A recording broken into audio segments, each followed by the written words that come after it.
Adil মির্জা's beloved লিখেছেন নাবিলা ইশক। পর্ব ৩। আদিল মির্জার সামনে যা মন চায় তা বলা যায় না, করা যায় না। যতই তার পার্সোনাল বডিগার্ড হোক না কেন, তার একটা গণ্ডি আছে যা কখনো চাইলেই ভাঙা সম্ভব নয়। মালিক আর কর্মচারীদের মধ্যে ভেদাভেদ আছে, অস্বীকার করার মতো বিষয় কি এটা? এলেন সহ বাকিরা এই ধরনের চিন্তাভাবনা মাথার মধ্যে লালন করে থাকলেও শান্ত তাদের থেকে ভিন্ন, অতিমাত্রায় ভিন্ন। এলেন দেখে শুনে যতটুকু বুঝেছে, শান্ত এমন অনেক কাজ, এমন অনেক কথাবার্তা আদিলের সামনে বলেছে যা অন্য কেউ বললে সেই ব্যক্তির গলার রগ কেটে ফেলতেন আদিল মির্জা। এলেন খুব করে লক্ষ্য করেছে, শান্তর বেলাতে আদিল ভীষণ নমনীয়, ভীষণ। এত বছর ধরে তারা একসাথে, এতটুকু বুঝতে না পারার কথা না। তবে বিপরীতে শান্ত একটু উজবুক।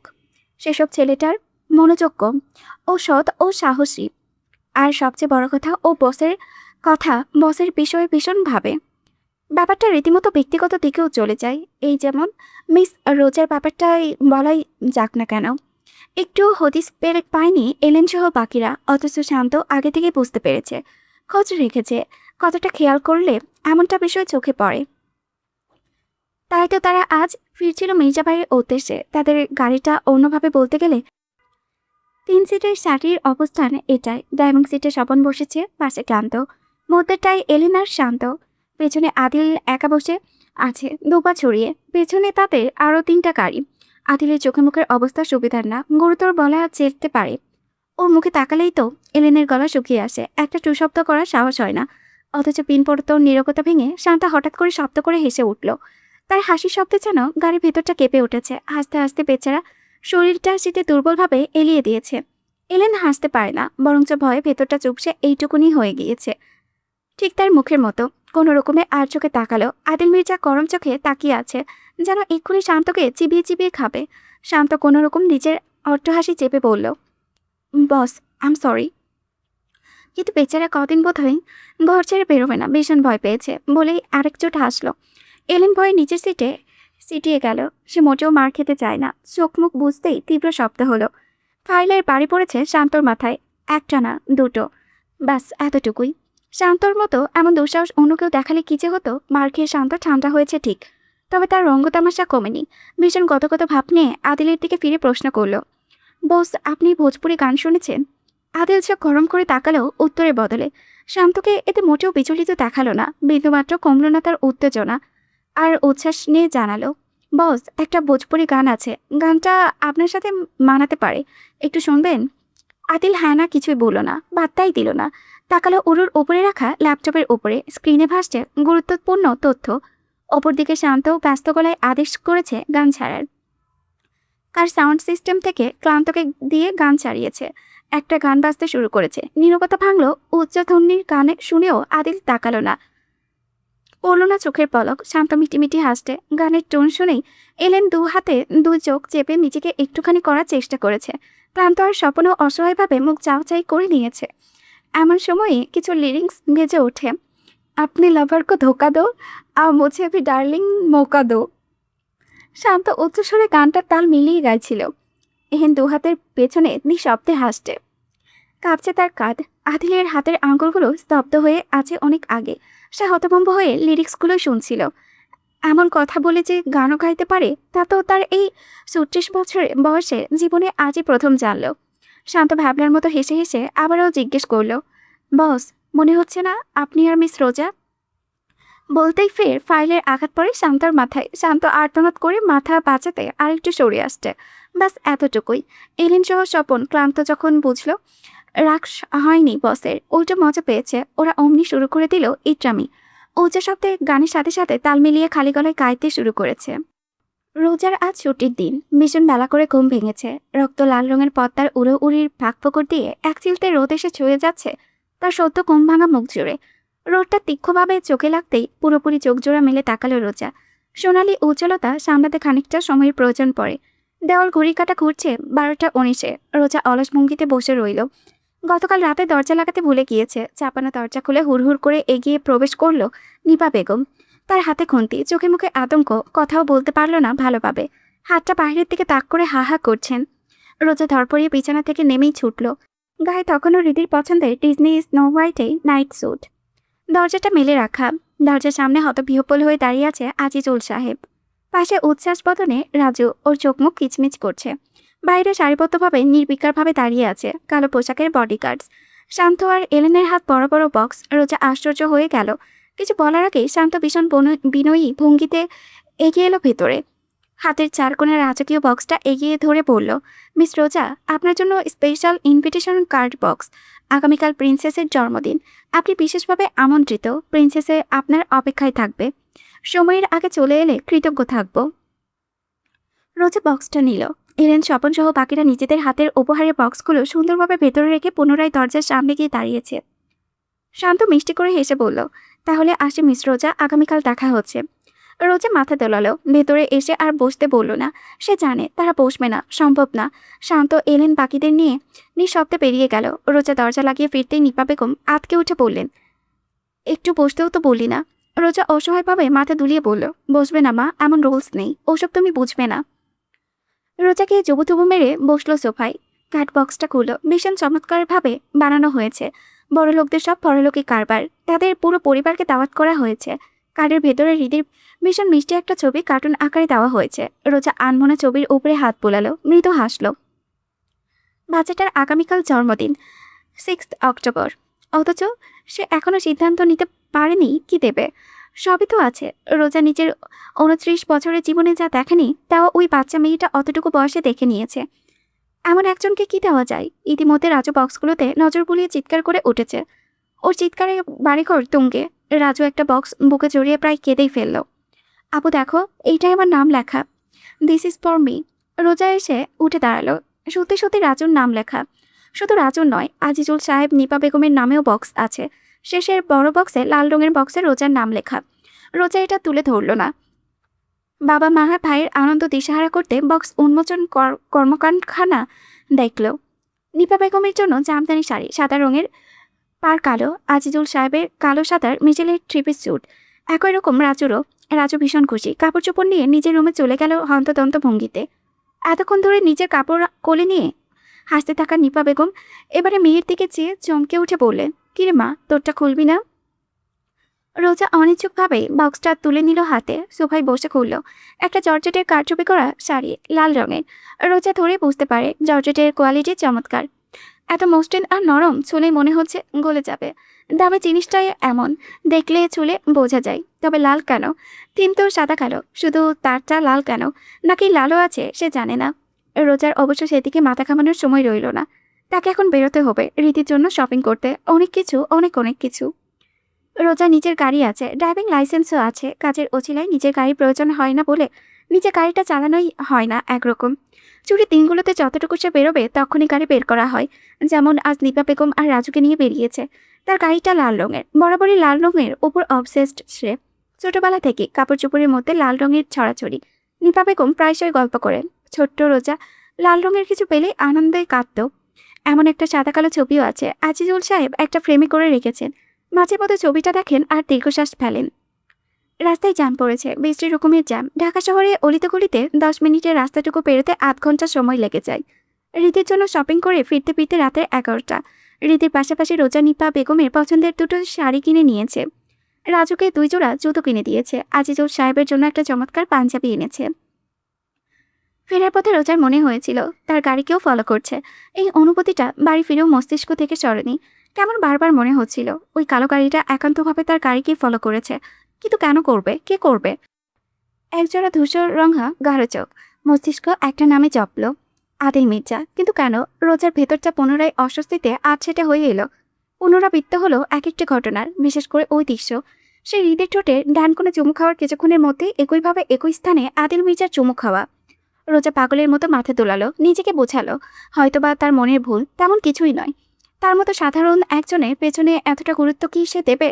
এত সময় অপচয় কি করবে? আদৌ সম্ভব? রোজা নিশ্চয়ই বেশি ভাবছে। দিন শেষে তেমন কিছুই না। এমন থম মেরে বসে আছিস কেন? কি হলো? মায়ের টাকে রোজা নড়েসড়ে উঠল, মাথা নাড়িয়ে বোঝালো, কিছু না। লিভিং রুম থেকে নিজের রুমে চলে এলো। আগামীকাল সন্ধ্যা থেকে বার্থডে পার্টি। 6:30-এ প্রবেশের সময়, 7টায় কেক কাটা হবে। তাকে আগে যেতে বলা হয়েছে হৃদির জন্য। রোজা ভেবে রেখেছে সে আগে ভাগে যাবে না। হৃদির জন্য ওর বাবা আছে, আরও কাজের লোক। সে আগে গিয়ে ওই লোকের সামনে পড়তে চায় না। গেস্ট যে সময় যাবে তখনই সে যাবে, বেশিক্ষণ থাকবেও না। দ্রুত যত চলে আসা যায় তাই মঙ্গল। রোজা নতুন কোনো ঝামেলা চায় না, আর এমন ঝামেলা নেওয়ার মতো সামর্থ্যও তার নেই। ভাবতে ভাবতে ফোনটা হাতে তুলে নিল। স্ক্রিনে হোয়াটসঅ্যাপে জিহাদ মেসেজ পাঠিয়ে রেখেছে। ভাসমান কথাটুকু পড়েই রোজার ভিতরে ধুকপুক শুরু হলো। দ্রুত ক্লিক করলো। রোজা, লেটস গেট ম্যারিড। বাবা মার অপেক্ষা না করি আমরা গতকাল বিয়ে করে ফেলি। What do you say? I can't wait any more. জিহাদের হঠাৎ এমন আচরণে মোটেও স্বাভাবিক লাগেনি রোজার কাছে। কয়েকটি বছরের পরিচয় তাদের, কিছু একটা ঘাপলা আছে, বুঝতে অসুবিধা হচ্ছে না। সেই দিনই তো বলল গ্রাম থেকে ওর বাবা মা ফিরলে তারপর বিয়ের আলাপ হবে। এখন আবার হঠাৎ করে সুর পাল্টাবে কেন? কেন বলবে ওর বাবা মা ছাড়াই বিয়েটা এখনই সেরে ফেললেই ভালো হয়? রোজার বাকুলভাবে বিয়েটা করার পরিষ্কার কারণ আছে, কিন্তু জিহাদের কারণ কি? ও কোনো ও কেন এমন সন্দেহজনক আচরণ করবে? উদ্ভট নয় বিষয়টা? বরাবরই জিহাদ নিজের বাবা মায়ের পাথর ছেলে, বিশেষ করে ওর মায়ের একটা মাত্র সন্তান, তো খুব আদরের। সেই ছেলে হঠাৎ কেন বাবা মা বাদিত বিয়ে করতে চাইবে? রোজার মাথার ভিতরে সন্দেহের পোকামাকড় কিলবিল করছে। এমনিতেও সে স্বভাবগত সন্দেহবাতিক মানুষ। ছোট ছোট বিষয় তিল থেকে তাল বানানোর মতো ঘটনাও সে ঘটিয়েছে।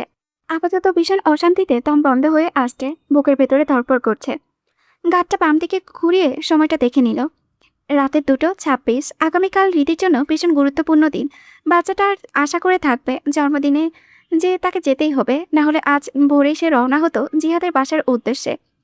নিচে গিয়ে যাচাই বাছাই করতো আর তালুকদার রোজার থেকে কি কিছু লুকোচুরি করে পার পাবে ভেবেছে।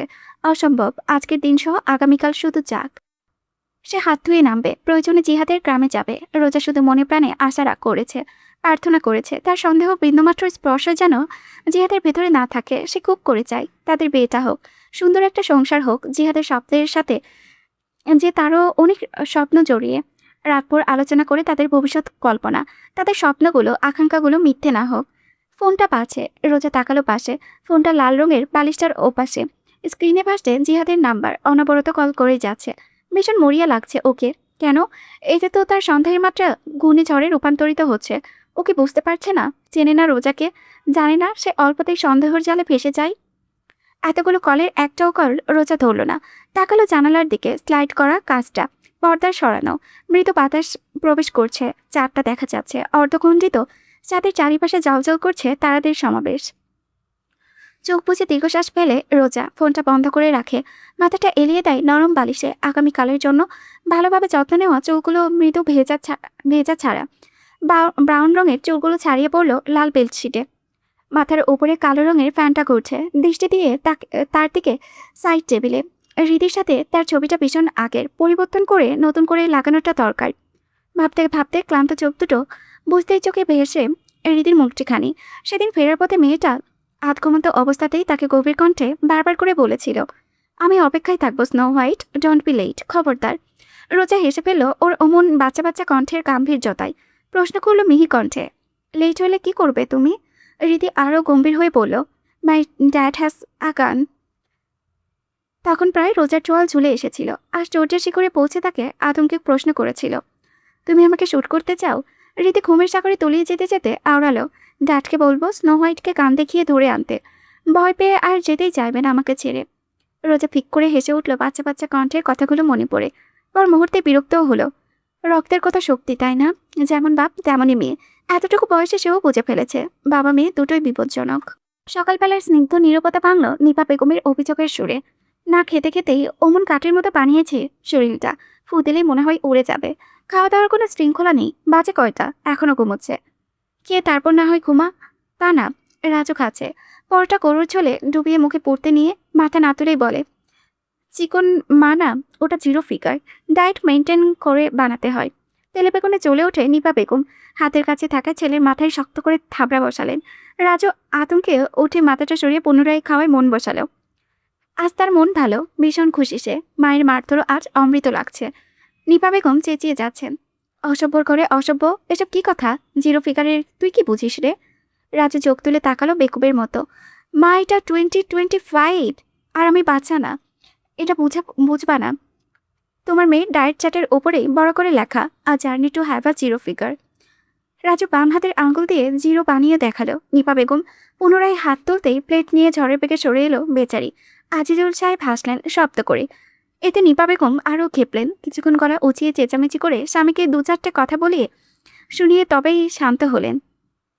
রাজা ততক্ষণে খেয়ে উঠেছে। ছেলের এমন হাসি খুশি মুখ চঞ্চলতা নিপা বেগমের চোখে পড়ল। রান্নাঘর থেকে কিছুক্ষণ লক্ষ্য করে এবার জিজ্ঞেস করলেন, এই ছেলে হলোটা কি? এমন করছিস কেন? রাজু সুন্দর মুখে হাসি ধরছেই না, ভীষণ উত্তেজনা নিয়ে বলল, আপুর মুখ থেকে শুধু শুনেছি, ফোনে দেখেছি, কিন্তু সচক্ষে এই প্রথম মির্জা বাড়ি দেখব। আদিল মির্জাকে দেখব, রীতিকে দেখব। মুহূর্তে বিচলিত হলেন নিপা বেগম। চোখে মুখে চিন্তা নিয়ে তাকালেন সোফায় বসা স্বামীর চোখে মুখে। আজিজুল সাহেবও চিন্তায় পড়লেন। আদিল মির্জা তো সাধারণ কেউ নয়, সাধারণ বাড়িও ওটা নয়। তাদের যাওয়াটা কি ঠিক হবে? কোনো ঝামেলায় পড়বেন না তো? আজিজুল সাহেব স্ত্রীকে আশ্বস্ত করলেন, চিন্তা করো না, রোজা যেহেতু বলেছে, সমস্যা হওয়ার কথা না। আদিল মির্জা স্পিকিং। ফোনের ওপাশে নীরবতা বয়ে যাচ্ছে। আদিল নির্বিকার মুখে কান থেকে ফোনটা সরাতে নিতেই ওপাশ থেকে মেয়েলি ভাষা ভাষা কণ্ঠের নরম ডাক পড়ল, আদিল। আদিলের মুখের পরিবর্তন হয় না, পলক পড়ে না, একই ভঙ্গিতে ফোনটা ফের কানে ধরে। তবে প্রয়োজন বোধ করে না জবাব দেওয়ার। নীরবে অপেক্ষা করে অপরপক্ষের অপ্রয়োজনীয় কথাটুকু শোনার। আজ আমিরার বার্থডে। প্রত্যুত্তরে এবারেও নীরব আদিল। ওপাশে দীর্ঘশ্বাস ফেলার ধ্বনি শোনা গেল। ভেসে এলো ডুকরে ওঠা স্বর, I missed my child. Adil, একটু কথা বলতে দাও প্লিজ। আদিল তাকালে ডেস্কের ওপরে থাকা সংবাদপত্রের ওপরে ফ্রন্ট পেজে বড় করে একজন দাম্পত্যের সাব হেডলাইন দেওয়া। পরপারে পাড়ি জমালেন অর্থমূর্তি আব্দুস সোবহান চৌধুরী। ভেঙে পড়েছেন তার পরিবার। ছবিতে একজন বৃদ্ধা, যার বয়স কমসে কম ৭০। পাশে রূপবতী নারী, মনে হচ্ছে যৌবনে আছেন এখনো। নারীর পাশে ছোট করে লেখা, রিনা সওদাগর। আদিল দৃষ্টি ফিরিয়ে আনলো, তাকালো সামনে। সে দাঁড়িয়ে আছে অফিস রুমের পশ্চিমের কাচের দেওয়ালের সামনে। নিচে আয়োজনের প্রস্তুতি চলছে। বডিগার্ডসদের ছড়াছড়ি পুরোটা এরিয়া জুড়ে। পার্কিং এরিয়ায় বাড়ানো হচ্ছে। সিসিটিভি ক্যামেরাগুলো পর্যবেক্ষণ করা হচ্ছে। ম্যানেজমেন্টের লোকদের চোখের সামনে রেখে কাজ করানো হচ্ছে। আদিল ওদিকে চেয়ে ধীরে সুস্থে শান্তভাবে আওড়ালো, focus on your dead husband Mrs Sobhan. আমিনার মা নেই। Did you forget? Don't cross your limit and my patience. ওপাশ থেকে আরও একটি শব্দ শোনার প্রয়োজন বোধ করল না আদিল। কল কেটে ফোনটা ছুঁড়ে ফেললো সোফায়। মৃদু শব্দ হলো। ঘড়ির কাঁটা ঘুরছে 2:42। অক্টোবরে এই সময়টায় সূর্যের তাপ থাকে নরম। আজও ব্যতিক্রম নয়। সোনালি রোদ্দুরে এসে পড়েছে আদিলের গম্ভীর মুখে। ধূসরাঙা চোখজোড়া চালচাল করছে, মনে হচ্ছে মনি দিয়ে আগুন বেরোচ্ছে। আদিলের পেছনে দাঁড়িয়ে ছিল শান্ত আর এলেন। শান্তর চোখে মুখে গম্ভীর হয়ে আছে। হৃদয়ের মাঝে 4-5 ভাঁজ ফেলে বলে বসল, বুড়োটা মরতে দেরি, আর তার রং পাল্টাতে দেরি হলো না। শেমলেস। এলেন ভরকালো, ভয় পেল। চকিতে শান্তর হাতে চিমটি কাটল। তাকালো আদিলের চৌড়া পিঠে। আদিল ফিরে তাকালো না। অনেকটা সময় পরে আদেশ জুড়ে দাঁতে দাঁত পিষে, সিকিউরিটি টাইট কর। গেস্ট লিস্টের বাইরে কাউকে অ্যালাউ করা হবে না, not even a single fly. এলেনার শান্ত শক্ত গলায় বলল, ইয়েস বস। শান্ত একটু ভাবলো, বলল, বস, প্রিন্সেসের পাশে সিকিউরিটি বাড়াবো? আর মিস রোজা? শান্তর কথার মধ্যে আদিল ভারী থমথমে গলায় বলল, সেন্ড সামওয়ান আফটার রোজা। এলেন তাৎক্ষণিক বুঝল না তাদের বস কাকে মিন করেছে। শুধু নামের সম্বোধন শুনে অজানা লাগলো। শান্তর জোয়াল চুলে আসার পাশাপাশি গলার স্বর নেমে এলো, কে রোজা? ও ও হো, মিস রোজাই তো, তাই না বস? এলেন ঠোঁট কামড়ে ধরল। আদিল ফিরে তাকাতেই শান্ত সৈনিকের মতো সোজা হয়ে সেলের ঠোকে বলল, কাউকে পাঠাই তবে আফটার রোজা, নট মিস রোজা, জাস্ট রোজা। আদিল গম্ভীর মুখে দুকদম এগিয়ে আসতে দ্রুত বেরিয়ে গেল শান্ত। এলেনও ভদ্রভাবে শান্তর পেছনে পেছনে বেরিয়ে গেল, দরজাটা শব্দহীনভাবে লাগিয়ে। আদিল ডান হাতের আঙুলের সাহায্যে কপাল মালিশ করল। ধরালো একটা সিগারেট। গিয়ে বসলো ডেস্কের চেয়ারে। চেয়ারের একটা ছবি উল্টে রাখা। চেয়ারে এলিয়ে দিয়ে অন্য হাতে ছবিটি হাতে তুলে নিল। ছবিটি রোজার ডাইভ করছে। চোখে ভাসল রোজার ডাইভিং করার অঙ্গভঙ্গি। আশ্চর্যজনকভাবেই গতকাল আদিল ফলো করেছিল রোজার গাড়িটা।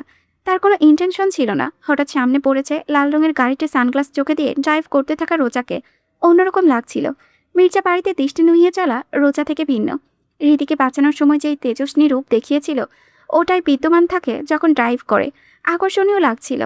আর সবসময় এমন ডাউন আপ হয়ে থাকে কেন, যেন মির্জা বাড়ির বাহিরেরটা র্যাম্পওয়ার্ক। আদিল বিড়বিড় করল, ড্যামিট। সুবর্ণা ইসলাম একজন গুণী মেকআপ আর্টিস্ট। সচরাচর জনপ্রিয় মডেলদের কাজ করে থাকেন। তবে এইবার ভিন্ন ক্লায়েন্ট নিয়েছেন। শিল্পপতি আদিল মির্জার একমাত্র সন্তানের আজ জন্মদিন। তাকে চমৎকারভাবে তৈরি করে বা সুবর্ণার কাজ। সে নিজের টিম নিয়ে পৌঁছিয়েছে মাত্রই। কড়া সুরক্ষায় এক একটি ধাপ পেরোতে পেরোতেই যেন বেলা শেষের পথে। হাত করিতে বেলা 4টা। তার হাতে 2 ঘন্টা সময় আছে। গাড়ি থেকে নামতেই দেখলো সামনে লম্বা চওড়া গম্ভীর মুখ শান্তকে। শান্তর কানে ব্লুটুথে কাকে যেন কিছু একটা হুকুম করে এগিয়ে এলো মেকআপ আর্টিস্টকে আপ্যায়ন করতে। হাত বাড়িয়ে স্বাগতমের ইশারা করলো। সুবর্ণা লোকজন নিয়ে প্রবেশ করলে অট্টালিকার মতো বাড়ির ভেতরে। জন্মদিনের জন্য বিশেষভাবে সাজানো হচ্ছে। পুরো নিচের ফ্লোর, সোফা, ডাইনিং সব সরানো হয়েছে। সিঁড়ি ধরে ফ্লোর পর্যন্ত লাল কার্পেটে বিছানো হয়েছে। সিঁড়ির হাতলে ফুলের সমাহার। মাথার উপরে চারবাড়িটা সুবিশাল। বাড়ির ভেতরে এখনো কাজ চলছে ব্যস্ত গতিতে। সুবর্ণা নিজের এতটুকু জীবনে অনেক বড় লোকের কাণ্ড কারখানা দেখেও এত আশ্চর্য বিমোহিত হন। বাহিরে থেকে মুগ্ধ চোখে দেখতে দেখতে এসেছেন যে শান্ত তাদের নিয়ে আসে সোজা দোতলায় হৃদির রোমে। হৃদির হাতে তার সমান লম্বা একটা ব্যাঙ পুতুল। ওটা ধরে পা ঝুলিয়ে বসে আছে সোফায়। মারিয়ম বেগম কিছুক্ষণ পরপর প্রশ্ন করছে রোজা সম্পর্কে। আসছে কিনা অসহায় মারিয়ম বেগম বলে যাচ্ছেন, আসলে তো সর্বপ্রথম এখানে আসবে। এতে মেয়েটা গাল ফুলায়, অসন্তুষ্ট হয়, বিড়বিড় করে বলে, এখনো কেন আসছে না? সুবর্ণা প্রবেশ করতেই দেখেন পুতুলের মতো দেখতে একটা বাচ্চাকে গাল ফুলিয়ে অনবরত কথা বলছে। শান্ত এসে মিষ্টি হেসে বলেন, princess, you have to get ready. ইনি হচ্ছেন আপনার মেকআপ আর্টিস্ট। ওদিকে ধ্যান দিল না রীতি। চোখ দুটো পড়তে আশা নিয়ে দ্রুত প্রশ্ন করলো, বডিগার্ড আঙ্কেল স্নো হোয়াইট কোথায়? আপনি কি তাকে বলেননি দ্রুত আসতে? শান্ত বোঝানোর চেষ্টা করলো, মিস রোজা পরিবারেও আসবে আজ। তাদের নিয়ে পৌঁছাতে তো একটু দেরি হবে, তাই না? ইতিমধ্যে গাড়ি পাঠানো হয়েছে, আপনি তৈরি হয়ে দেখবেন সে চলে এসেছে। এতে রীতি সন্তুষ্ট হলো। উঠে গিয়ে বসলো ড্রেসিং টেবিলের সামনে। বাচ্চা বাচ্চা চেহারাটা প্রত্যাশায় জলজল করছে। শান্ত সুবর্ণা সহ তার টিমকে কিছু নির্দেশনা দিয়ে তবেই বেরিয়ে এলো। দরজার সামনেই রেখে গেল ক্লান্তকে। আপাতত ও গার্ড করবে এখনটা। শান্ত গার্ডেনে এসে খোঁজ করলো এলেনের। এলেন তখন ইতিমধ্যে বেরিয়েছে আদিলের আদেশে। কিসের জন্য শান্ত জানে না। সে ব্যস্ত হলো কল দিতে। এখনো বসে আছিস যে? এত কি ভাবছিস মা? কোনো সমস্যা হয়েছে? নিভা বেগম ভীষণ চিন্তিত আছেন। সারাদিন মেয়েটা কেমন ভাবনায় বিভোর। কি হয়েছে বলছেও না, খাওয়া দাওয়া ঠিকমতো নেই। আজকে পার্টিতে পড়ে যাওয়ার সবকিছু বিছানার উপরে সাজিয়ে রাখা, অথচ তৈরি না হয়ে মেয়েটা বসে আছে শূন্য চেয়ে। না বললে কিভাবে জানবো বলতো? রোজা অসহায় হয়ে ফিরে তাকালো। দুর্বল হেসে বলল, কি হবে মা, মন খারাপ হতে পারে না? কারণ তো থাকবে, তাই না? কারণ বল। রোজা ভালোভাবে দেখলো জামদানি পরে তৈরি হয়ে নিপা বেগমকে চট করে উঠে এসে চুমু খেলো গালে। মুগ্ধ হয়ে বলল, বাহ, মিসেস তালুকদারকে তো আগুন লাগছে। মাশাল্লাহ মাশাল্লাহ, কারো নজর না লাগুক। বলতে বলতে মিশিমিশি চোখ থেকে কাজল নিয়ে নিপা বেগমের নাকের পেছনে ছোয়ালো। বাচ্চাদের মতো খিলখিল করে হাসতে নিপা বেগম মেয়ের কাঁধে লজ্জিত ভঙ্গিতে ঠেলে বেরিয়ে যেতে উতলা হলেন। শুধু মস্করা, তাড়াতাড়ি তৈরি হতে শুরু কর। বেলা ছোট, সূর্য ডুবেছে। কয়টা বাজে দেখেছিস? রোজা অন্যমনস্ক ভঙ্গিতে তাকালো। 6টা ইতিমধ্যে। সত্যি বলতে রোজার যেতে ইচ্ছে হচ্ছে না আদিল মির্জার জন্য। ওই লোক কেন পাঠাবে গার্ডস গাড়ি? কেন জোরপূর্বক গার্ডস দাঁড়িয়ে থাকবে বাড়ির বাহিরে? মনে হচ্ছে তাকে ধরে পেতে নেওয়া হচ্ছে। এখানে স্বাধীনতা কোথায়? রীতির জন্য তাকে দেরি করে হলেও যেতে হচ্ছে। তাহলে রোজাকে গার্ডস কেন? নিজের হুকুম করেও নেওয়াতে পারত না। বরাবরই সে নিজের উপর চাপিয়ে দেওয়ার সিদ্ধান্ত অথবা জোর জবরদস্তি সহ্য করে না। উল্টো যেতে হয় তারা হয়। এই জন্যই নিপা বেগম আজিজুল সাহেবকেও মেয়েকে প্রশ্রয় দিয়ে এসেছেন। মতামতের কদর করেছেন। আপু কেমন লাগছে? রাজুর কথা বন্ধ হলো। ফ্যাকাশে করে দেখলো বড় বোনকে। রোজা তখন ড্রেসিং টেবিলের সামনে বসে নিজের লম্বা ব্রাউন চুলগুলো কার্ল করছিল নিচের দিক দিয়ে। লম্বা লাল রঙের জর্জেট শাড়ি ব্লাউজ পিস দিয়ে বানানো ব্ল্যাকলেস ব্লাউজ দিয়েই পরেছে। লাইট মেকআপ করা, এখনো লিপস্টিক দেয়নি। রাজু জানে ছোটবেলা থেকেই দেখছে তার বোন অত্যন্ত সুন্দরী। গায়ের রংটা দুধের মতো আর আস্ত। আপু তোমাকে ভীষণ বাজে দেখাচ্ছে। ইস, রোজা হেসে ফেলল। দেখলো রাজু তৈরি হয়ে এসে দাঁড়িয়েছে দরজার সামনে। কালো শার্ট ইন করে পরেছে। শার্টের উপরে ভেস্টের উপর কোট। হ্যান্ডসাম লাগছে বেশ। নিজের কাছে ফের ব্যস্ত হয়ে বলল, তাই তোকেও বাজে দেখাচ্ছে। মা বানরটা আছে না, সেবার এলো বাড়ির সামনে, চুলে উকুন টুকতো, ওটার মতো লাগছে। রাজু মুখ ভেঙালো। বেশ চিৎকার করে এক সাইডে চুল ভাঁজ করে ভঙ্গিমা করে আত্মবিশ্বাস নিয়ে বলল, আমাকে সুদর্শন লাগছে, মেয়েদের হার্টবিট বাড়ানোর মতো। হাতের চিরুনিটা ছুঁড়ে মারতে রাজু সরে গেল হাসতে হাসতে। ওদিকে বাইরে থেকে গার্ডস তাড়া দিচ্ছে একটু পরপর, পারছে না ঘরে প্রবেশ করে তাদের তুলে নিয়ে যেতে। এটাই রোজার রাগ জেদ বেড়েছে। সে ইচ্ছে করে আরও দেরি করেছে। কোন সাহসে এত জোরপূর্বক আচরণ দেখাবে? হঠাৎ শোরগোল শোনা গেলে রোজা উঠে এসে দাঁড়ালো দরজার সামনে। ইতিমধ্যে 7টা বেজেছে। তাদের দরজার সামনে এলেন এসে দাঁড়িয়েছে। ভীষণ বিনয়ের সাথে বলল, মিস রোজা, আপনাকে এক্ষুনি সাথে আসতে হবে। রোজা রাগ হবে এর পূর্বে এলেন ফের বলল, প্রিন্সেস আপনাকেই বারবার খুঁজছেন। রোজা শান্ত হলো, বড় করে শ্বাস টেনে নিল। রীতির জন্য অন্তত তাকে হজম করতেই হবে। সে ইতিমধ্যে তৈরি। রুমে ঢুকে জাস্ট লিপস গ্লস দিল লিপস্টিকের ওপরে। কালো লালের মিশেলের ক্লাসটার নিল ফোনের পাশাপাশি। জুতো জোড়া পরে বেরিয়ে এলো। আজিজুল সাহেব, নিপা বেগম রাজু গাড়িতে উঠে বসেছে।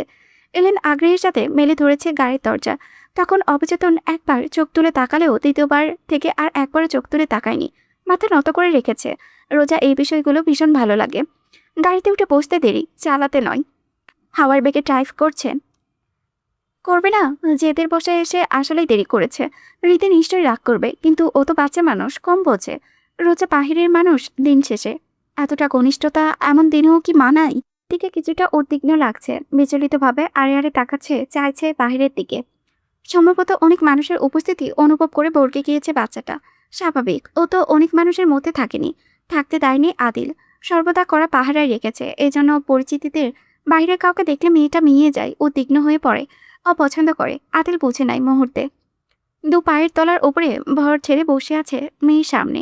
আলতোভাবে ধরে ওর নরম সরম বড্ড ছোট হাত দুটো। সামান্য হাসার চেষ্টা করে প্রশ্ন করে, is my princess feelings nervous? বাবার প্রশ্নে নিজেকে কেমন চোখের পলকে সামনে নেয় মেয়েটা।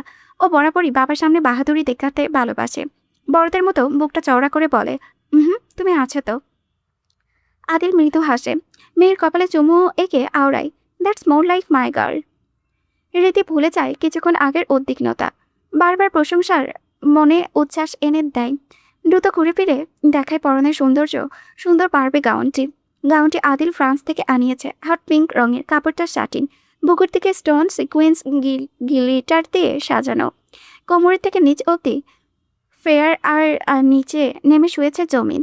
একদম রূপকথা রাজকন্যার মতো। মাথার ক্রিস্টালের ক্রাউন, খুব স্যাটল। বাচ্চার চেহারায় অনুযায়ী একটা মেকওভার দেওয়া হয়েছে। কোকড়ানো চুলগুলোতে ফুলের সাহায্যে সুন্দর হেয়ারস্টাইল করা।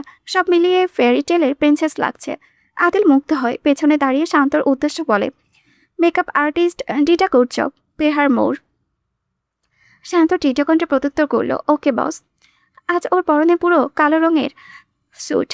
মাথার চুল থেকে পায়ের জুতো পর্যন্ত কালো রঙের মোড়ানো। অন্যদের তুলনায় আজ একটু বেশি বিচক্ষণ, রুক্ষ সতর্ক লাগছে দেখতে। কানে ব্লুটুথটা অন থেকেছে সারাদিন। একটু পরপর এদিক ওদিকে দিক নির্দেশনা দিয়ে চলেছে। এক মুহূর্তের জন্য সরছে না আদিলের আশেপাশ থেকে। ড্যাড, আমার প্রেজেন্ট কোথায়? রীতি ভীষণ আগ্রহ নিয়ে তাকিয়ে আছে উত্তরের আশায়। আদিল ডান ভ্রু তুলে বলল, উইশ টুইশ রেখে সোজা প্রেজেন্ট চাই? রীতি দুই হাতে মুখ ডেকে হেসে ফেল। পর মুহূর্তেই ছুটে দু হাতে বাবার গলা জড়িয়ে আবদার করে উঠল, উইশ মি ড্যাডি। আদিল বড় বাধ্য। মাথার ঠোঁট ছুঁয়ে রেখে মিহি কণ্ঠে বলে, happy birthday to you my child. তো এবার প্রেজেন্ট চাই। আদিল বুঝতে পারে মেয়েটা তার উপহার ভেবেই রেখেছে। আপাতত শুধু উপহারের নাম বলতে মুখিয়ে আছে। বলে, কি চাই আমার রাজকন্যার? That will get it for you. Riti সামান্য সংকোচ করলো আর চোখে চোখের পলকে শান্তকেও দেখে নিল। আদিলের চোখে দৃষ্টি দিয়ে আস্থা দিতে চোখ মুখ বুঝে বাচ্চা বাচ্চা গলায় ট্রেনের গতিতে বলল, I want Roja, Dad. I want her forever to stay with me forever. শান্তর চোয়াল এবার বুঝি ঝুলে আসেনি। নির্বিকার চোখ মুখে এমন দাঁড়িয়ে থাকলেও বেচারার চোখে একরকমের তারা ভাসল কিছুক্ষণের জন্য। থমথমে মুখে শুনে গেল হৃদির আবদারের মিষ্টি সুর। প্রত্যুত্তরে আদিল নিশ্চুপ। শান্ত স্থির চোখে শুধু দেখেই গেল। এতে হৃদি অসন্তুষ্ট হয়, হাসপাস করে ধরে বাবার বিশাল একটা হাত। শান্ত ভেবেই রেখেছিল তার বসের কোনো জবাব আসবে না, কিন্তু তাকে আশ্চর্যের সপ্তমে পৌঁছে দিয়ে আদিল নির্বিকার এক শব্দের জবাব দিল, শান্তর পাশাপাশি হৃদিও চমকে ওঠে। বড় বড় চোখে চেয়ে আওড়াই, ড্যাডি আর ইউ সেইং হৃদি ঢুকিল। আদিলের চোখে ভাসে, ধূসর রাঙা চোখের মণিতে তারারা ভাসে। খাদে নামে গভীর কণ্ঠের সুর, কিরে এতক্ষণ লাগে, কত দূর? শান্তর প্রশ্নের সামনে এলেন নির্বিকার। চোখ শুরু চেয়ে আছে রাস্তায়। সিগন্যাল পড়েছে। গাড়ি আপাতত ফুল স্টপ। কানে ব্লুটুথটা আরেকটু ভালোভাবে কানে ডুবিয়ে বলল, মিনিট লাগবে 10। শান্ত বিরক্ত প্রায়, এতক্ষণ লাগছেই বা কেন? ঘুমাই গেছিস নাকি? এলেন সঙ্গে সঙ্গে উত্তর দিল না। আর চোখে তাকালো কার মিররে। তার সোজা পেছনে রোজা বসে আছে, হাতে লাল গোলাপের এক বিশাল বুকে। কিছুক্ষণ পরপর ফুলের ঘ্রাণ নিচ্ছে চোখ বুঝে। তার পাশে নিপা বেগম, রাজু আর আজিজুল সাহেব পেছনে গাড়িতে। এলিন কণ্ঠ নামে এক প্রকার ফিসফিস করে বলল, বস কোথায়? শান্ত তখন চোখের ইশারায় দোতলা থেকে নিচের বডিগার্ডদের নির্দেশনা দিয়ে চলেছে। ইতিমধ্যে নিচের ফ্লোরে অতিথিরা চলে এসেছে। বলল, নামেনি, ওপরে কেন? এলিন ফের ফিসফিস করে বলল, বস বড়সড় একটা ধাক্কা খাবেন, আমি ফিউচার দেখছি চোখের সামনে। শান্তর আগ্রহী হয়, ডান পুরো উঁচিয়ে প্রশ্ন করে, কিছু হয়েছে? এলিন জবাব দেয় না, আর মিচকে হেসে কলটা ফট করে কেটে দেয়।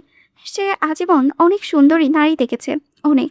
সেই তুলনায় তার বস তো আরেক ধাপ এগিয়ে নিশ্চয়। এরপরও এলিন মানতে বাধ্য, বলতে বাধ্য, মিস রোজা, সে is too much beautiful.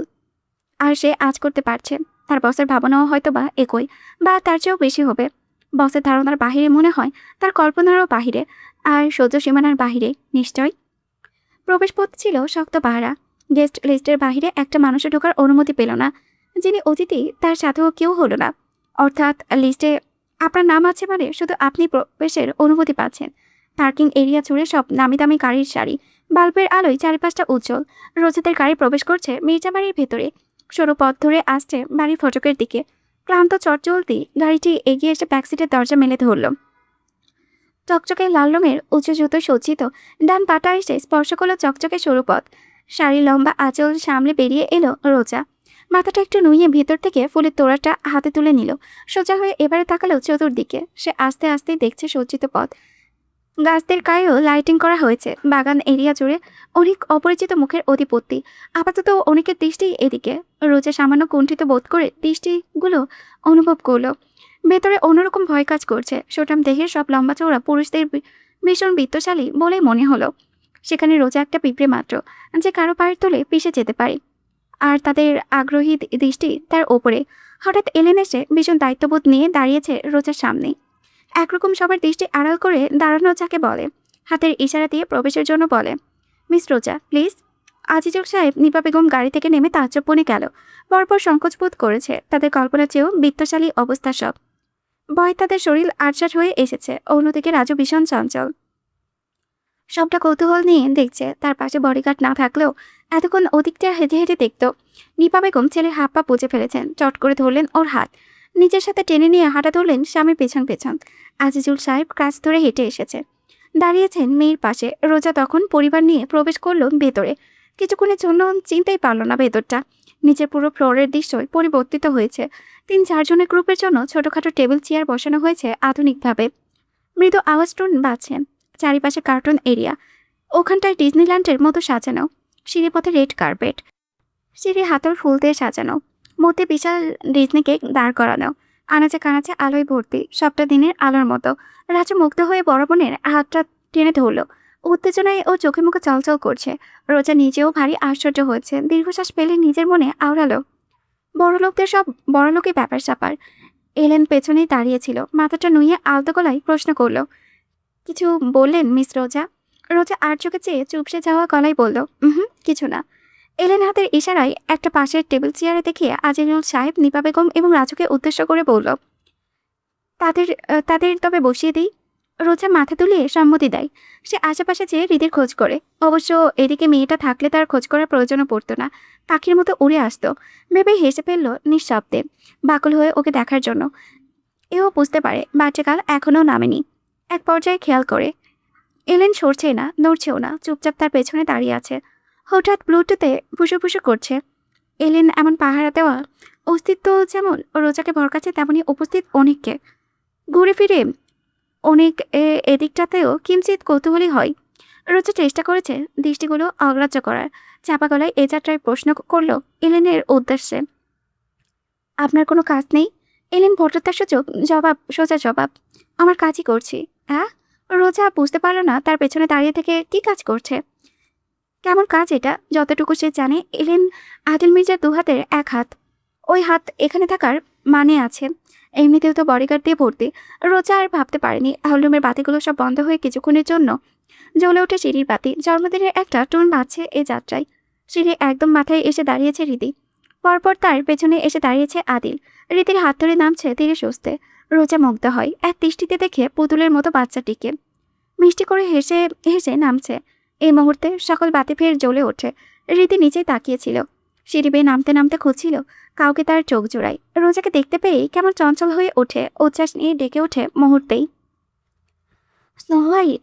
Adil চেয়ে চেয়েও পরিচিতদের মুখের দিকে, যারা হাতের ইশারা করেছে ড্রিঙ্কসের গ্লাস সহ। সম্বোধন শুনে তাকালো মেয়ের দিকে। ওর দৃষ্টি অনুসরণ করে নিজেও তাকালো, থমকালো এবং তাকিয়েই থাকলো। তার দুশো চোখজোড়া দৃষ্টি আর ফেরাতে পারল না। হিপনোটাইজের মতো অসাবধানতায় কদম বাড়াতেই পায়ের ব্যালেন্স হারিয়ে বসল। শরীর শুদ্ধ থেকে নড়ে ওঠে। দ্রুত সিঁড়ি হাতল ধরে নিজেকে নিয়ন্ত্রণ করে আশ্চর্য হলো এক প্রকার। রীতি ইতিমধ্যে বাবার হাত ধরে ছুটেছে রোজার উদ্দেশ্যে। রোজাও এক হাতে ফুলের বুকে নিয়ে অন্য হাত মেলে দিয়েছে। রীতি এসে চাপড়ে ধরে তার কোমর, ওকে জড়িয়ে নেয় রোজাও। তুমি এত লেট কেন? আমি কত অপেক্ষা করেছি জানো? সারা বেলা তোমাকে খুঁজেছি। রোজা মৃদু স্পর্শে ছুঁয়ে দেয় রীতির নাক, বলে এই জন্যই তো চলে এলাম। শুভ জন্মদিন সোনা। রীতি খিলখিল করে ফুলের তোড়াটা এগিয়ে দিল, চেয়ে প্রশ্ন করে, আমার জন্য? ফর মাই রীতি সোনা। রীতি ফুলের তোড়াটা দু হাতে বুকে জড়িয়ে কেমন মিষ্টি করে হাসতে থাকলো। রোজা মুগ্ধ হলো। মুগ্ধতায় সে চারিপাশটা বলেই বসেছিল। ও সময় হঠাৎ এলেন, কাশলো হালকা গলায়। কাশলো শান্ত। রোজা এই যাত্রা খেয়াল করলো শান্তকে।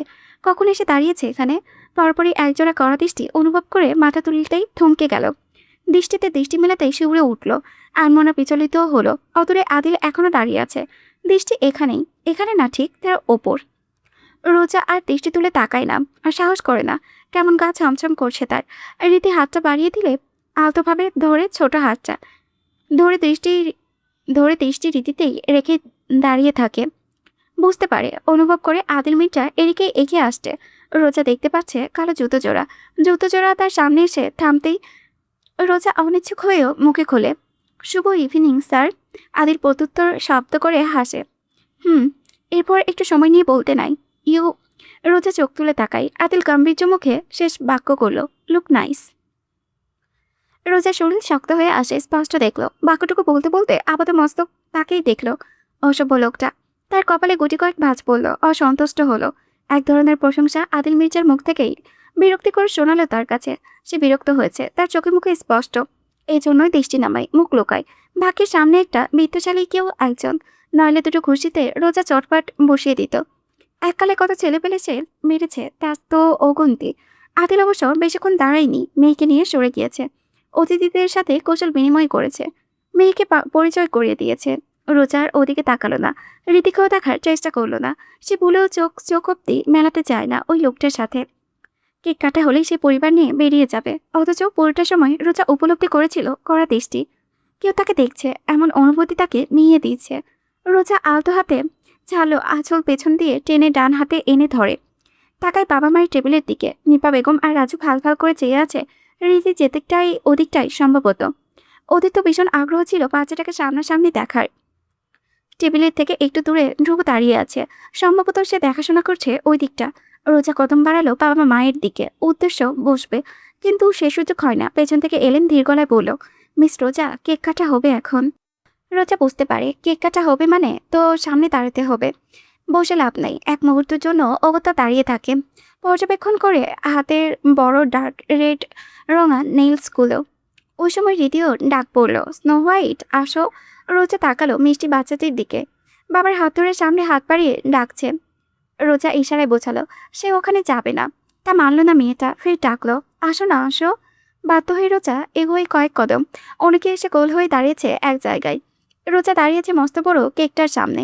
ওকে কেকের আড়ালে দেখাই যাচ্ছে না। মাথাটা বের করে আড়ে চেয়ে বরাবরই রোজাকেই ডাকছে, কিন্তু রোজা কখনো যাবে না। পাগল নাকি? সে হাতের ইশারায় বোঝালো তাকে ছাড়া কাটতে। সুরও তুলল, হ্যাপি বার্থডে টু ইউ। এতে মেয়েটার মনে বাবার ইশারায় সবার দলবদ্ধ সুরে কেক কাটে। হাতে একটুখানি কেক নিয়ে তাকালো আদিলের দিকে। আদিল কোমর পাকিয়ে মাথাটা নুইয়ে আনে মেয়ের সামনে। হাত থেকে কেক খেলো একটুখানি, বাস। এরপরই কেক নিয়ে বাচ্চাটা রোজার দিকে ছুটে আসে।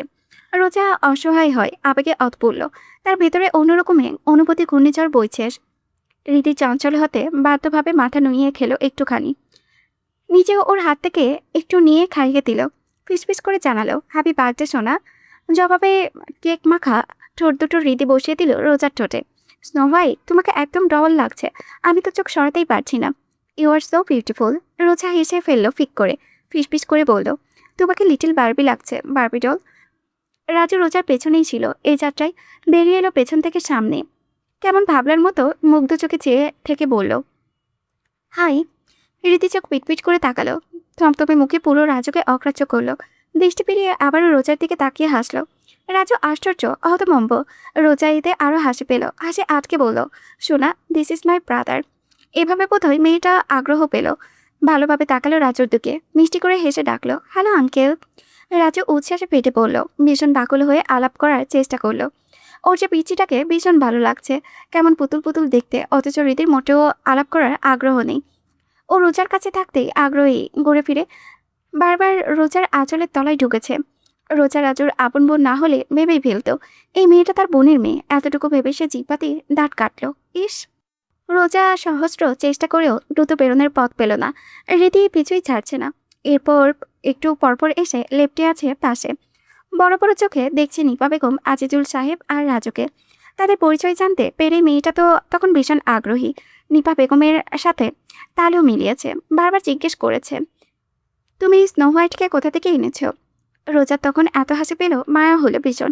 ইচ্ছে করলো শক্ত করে ওকে বুকের ভেতরে জাপটে রাখলো। রীতিকে কোলে বসে বুকে আগলে রাখলো। তার পেছনে ধ্রুব দাঁড়িয়ে আছে। অতিথিদের খানাপিনার মুহূর্ত চলছে, নিজে নিয়েই খাওয়া যাচ্ছে, নানান পথে ডিশের শো করা আছে, পছন্দ মোতাবেক নিয়ে খাবে।